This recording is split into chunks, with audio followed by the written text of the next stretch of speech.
Welcome to my YouTube channel Success D point.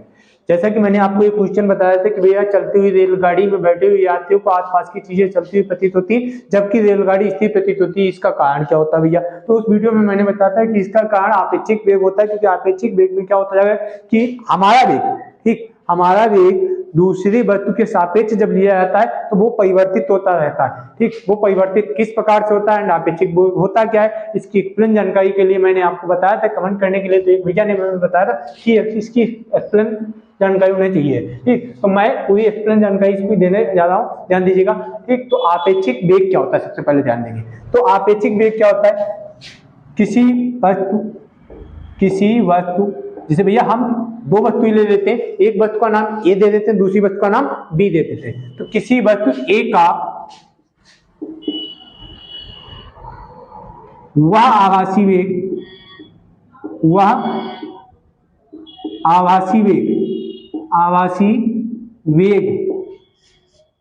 जो वस्तु B द्वारा प्रेक्षित किया जाता है, प्रेक्षित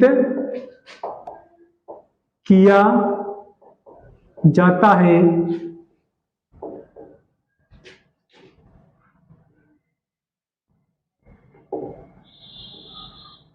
वस्तु ए का बी के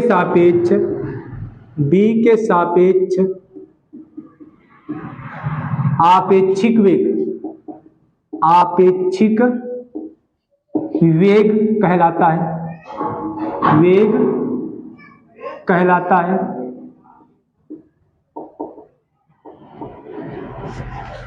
इसे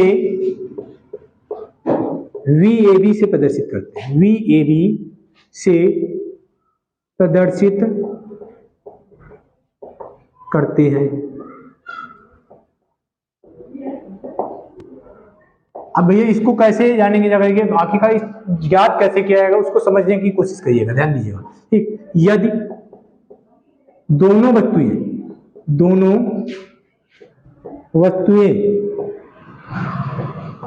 एक ही दिशा में गतिशील है,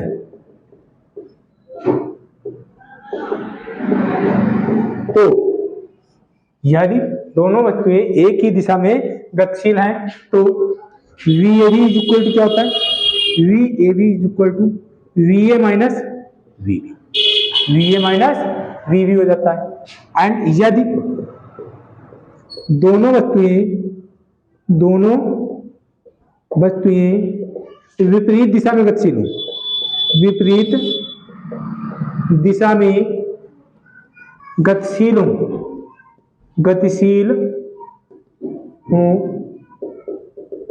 तो VAB इक्वल टू क्या हो जाता है भैया, VA प्लस VB हो जाता है, लेकिन भैया यहाँ पर एक बात और ध्यान देने वाली है। तो आपके मन में डाउट आ रहा होगा कि यहाँ पर तो मैंने दोनों वस्तुओं की गतिशील अवस्था की बात बता दी, लेकिन ट्रेन में क्या होता है, ट्रेन में जबकि ट्रेन चल रही होती है लेकिन आसपास की वस्तुएं तो स्थिर होती हैं। जब एक वस्तु विराम में है, एक वस्तु गतिशील अवस्था में, तो इन दोनों कंडीशनों में से कोई भी कंडीशन अप्लाई की जा सकती है, कोई फर्क नहीं पड़ेगा। लेकिन बट एक बात को ध्यान रखना होता है, क्या रखना होता है कि भैया ये हमने बताया था ए का बी के सापेक्ष आपेक्षिक वेग VAB, ठीक। अगर बी का ए के सापेक्ष आपेक्षिक वेग कहा जाएगा VBA बराबर, वो माइनस VAB के बराबर होगा, जाकर के ऐसी कंडीशन में। तो ऐसी कंडीशन में क्या हो जाएगा जाकर के भैया, ध्यान दीजिएगा। जैसे मान लीजिए एक हमारी ट्रेन है, जो कि भैया ये ट्रेन की पटरियां हैं, ये इस पर भैया ट्रेन है, ये इस पर ट्रेन मौजूद है। भैया जो ट्रेन ये चलती हुई जा रही है, तो ट्रेन की स्पीड क्या भैया, 300 मीटर पर सेकेंड। मान लीजिए इसकी स्पीड क्या है, 300 मीटर पर सेकेंड, ठीक। जब 300 मीटर पर सेकेंड से जा रही है, इसके आसपास के जो भी पेड़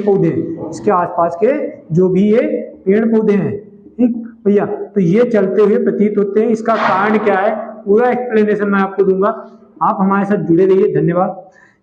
एक बात ध्यान दीजिएगा कि भैया जब हमारी ट्रेन ये इधर को जा रही है, ये विराम में, इनकी वेलोसिटी क्या है, 0 है। तो अगर मैं ट्रेन का ये बस तुम्हारी ए है, ठीक, ये वस्तु बी है। ठीक, अगर इन पेड़ पौधों के द्वारा ट्रेन का वेग फाइंड किया जाएगा तो वो क्या हो जाएगा जाकर के वी ए बी हो जाएगा।